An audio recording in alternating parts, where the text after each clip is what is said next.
Before I officially start this video, I'd like to apologize for the week-long break I took.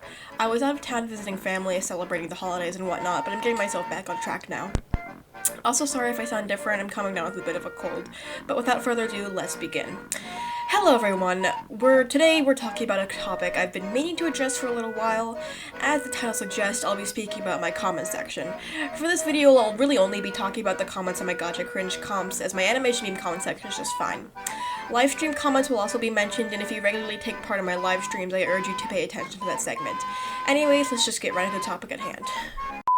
Hamburger, cheeseburger, Big Mac Whopper, Big Mac Whopper, Big Mac Whopper. Now, before you make any assumptions about the title of this section, let me make it clear that I do appreciate all of my fans, gacha or not.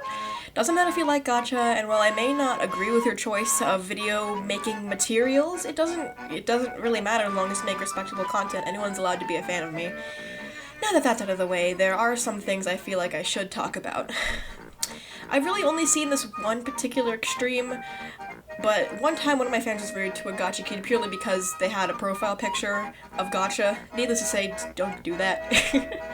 I don't know, it's not a big deal, said person apologized, but it still wasn't the best situation.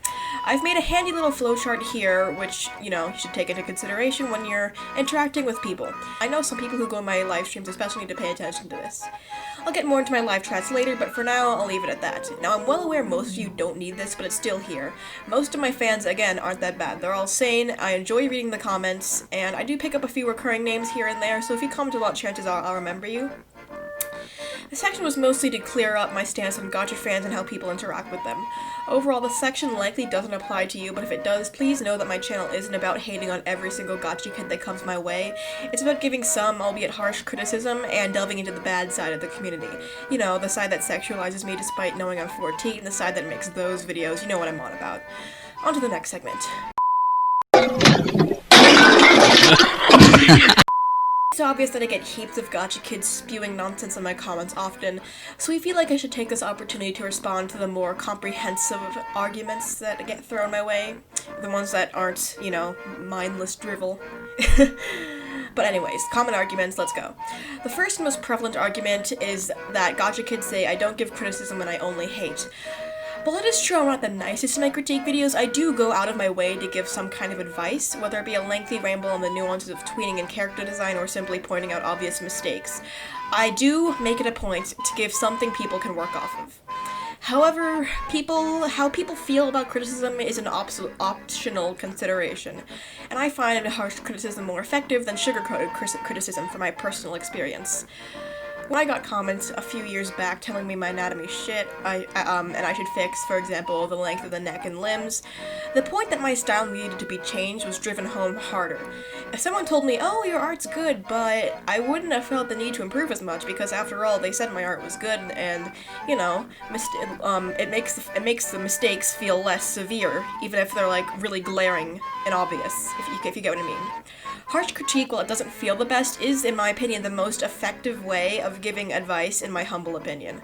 Pointing out mistakes, while not the most specific method, is still a form of criticism because now you know what to avoid doing and can actively avoid making those mistakes in the future.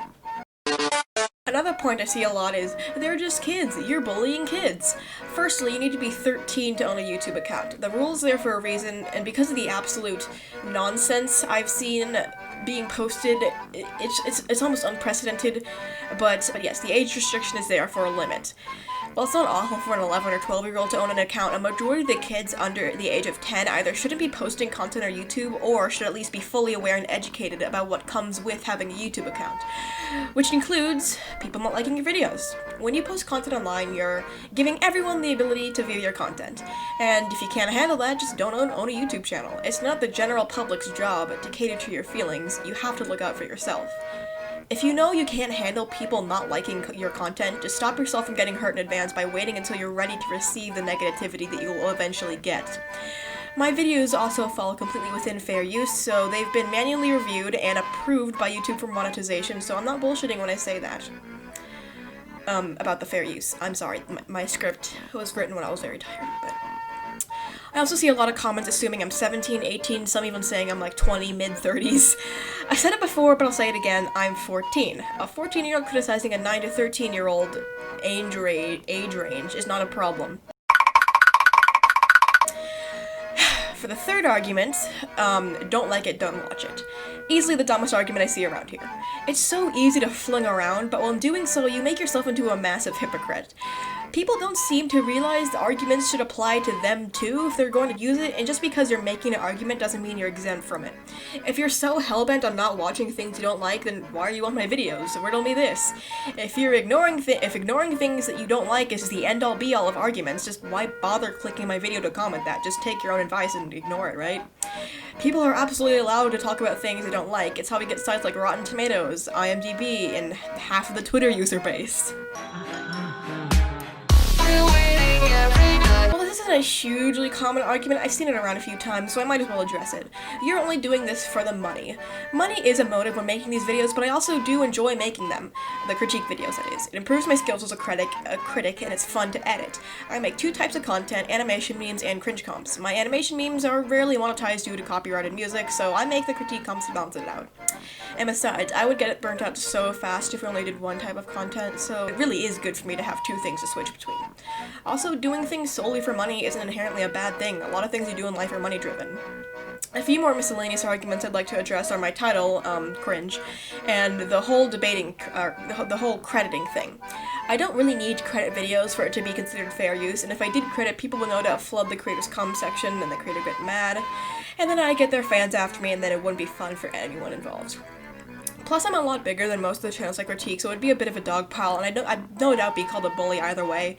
At least this way I'm not actually, like, you know, harassing people, or leaving the door open for people to be harassed, is what I'm saying.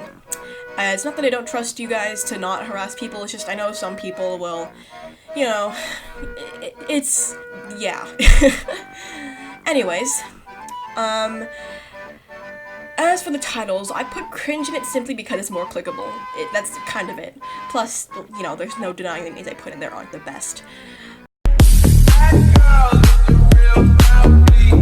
Lastly, I commonly get gotcha kids either telling me they've reported me or trying to get people to report me. To all the people doing that, it won't work. I'm not breaking any terms of service, and YouTube really doesn't do anything. They deal with hundreds of thousands of these bullshit reports every day, so your petty complaints are just a drop in the sea of dumbasses. And to everyone who tries to send their fans after me, go apeshit, I guess. YouTube's algorithm favors videos with an uneven like-to-dislike ratio, and the extra comments boost engagement, which again plays to the algorithm's favor. So really, you're only helping me in the long run. Let's get on to the next segment. Do I look like I know what a JPEG is? While I don't live stream as much as I upload critique/cringe comps, this is still a topic I'd like to touch on. To put it simply, a lot needs to change in my live chats. My mods are barely respected. It's a circle jerk of people talking about how much they hate gacha, spam, and just not something I'm proud to say is part of my channel. While I do agree that gacha sucks, having that be the only thing you talk about just isn't fun. My channel wasn't meant to be a gacha hate channel. It was supposed to be a channel focused on art, animation, and critique, even though, you know, gacha hate is eventually what it seemed to morph into. While being vocal about my distaste for gacha is undeniably a big staple of my channel, I don't want it to be the only thing I'm known for. Plus, there are people that go after gacha kids simply because of their profile picture. Again, reiterating my points from earlier, just don't fucking do that. If you really feel the need to be an ass to someone, considering the following chart, again. As for the spam, I mostly see it with comments asking me things, so please just be patient. There are plenty of reasons why I might not respond to your question/comment. I might be too busy, I might not want to derail something I'm already talking about, I might need to think of an answer or just not have one. There's also a possibility I just didn't see it, in which you don't need to constantly type it out over and over again. Ask if I saw your comment, and if I did say I missed it, then you type it again. Or just accept the fact that I didn't see your comment or didn't want to respond to it. And as for my mods, respect them like you'd respect me. They're my friends who I trust to keep the chat civil, and I can't spend all my time monitoring the chat, so treat them with the same authority you perceive me having. They're not abusing their power as I see people claim by banning people who are annoying. I gave them that job because I know them, and I know they'll do the right thing. They also, for the most part, share my same disposition about banning people, so chances are, if one of my mods puts you in timeout, I would have done the same. And if a mod tells you to stop doing, listen to them. Don't stop for a little while, then go on again when they think they've forgotten about it, because, you know, they'll notice it. It's just, listen to them. Listen to my mods. They've told me repeatedly how hard it is to monitor stream chats, and I don't want that for them. I like streaming, I like reading live comments, I don't want it to be a hassle for my mods to keep everything in line. So please, just, long story short, listen to my mods, be semi-respectful of each other, and, you know, don't spam. Very simple concepts. So that's all for today's video, and if I mentioned something you do, please take whatever I said into consideration. Hopefully you guys heed my advice, and with that, I bid you farewell. Until my next upload, of course. See y'all later.